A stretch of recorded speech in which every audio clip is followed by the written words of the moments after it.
আসসালামু আলাইকুম। শীতের দিনে ফ্রেশ সবজি খেতে কিন্তু ভীষণ ভালো লাগে। তাই আজ আমি কিছু সবজি কিনে এনেছি, এগুলোই আমি এখন গুছিয়ে নেব আর কিছু ফ্রিজে রাখবো।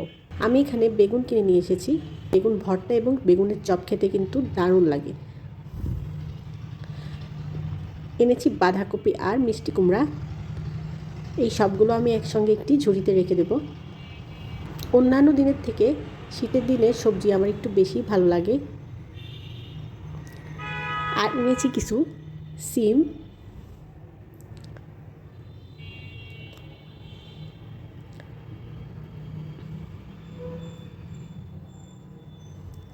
যে কোনো ভাজিতে কিছু সিম দিলে আমার খুব ভালো লাগে।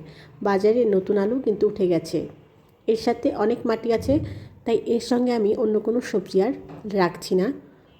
নতুন আলু ভর্তা খেতে আমার ভীষণ ভালো লাগে। ভর্তাটা কিন্তু একটু আঠা টাইপের হয়, এই জন্য ভালো লাগে।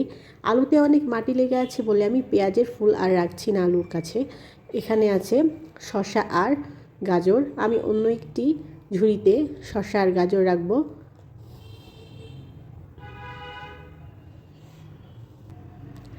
পাশে রাখছি পেঁয়াজের ফুল। আমার যে কোনো বাজার গোছাতে কিন্তু খুব ভালো লাগে, কিন্তু শীতের সবজিগুলো একটু বেশি পছন্দ। এখানে কিছু পেয়ারাও এনেছি, আর পেঁয়াজগুলো কিন্তু আমি পলিতেই রেখে দেবো, কারণ আমার হেল্পিং হ্যান্ড আন্টি এসে ওগুলো আমাকে কেটে দেবে।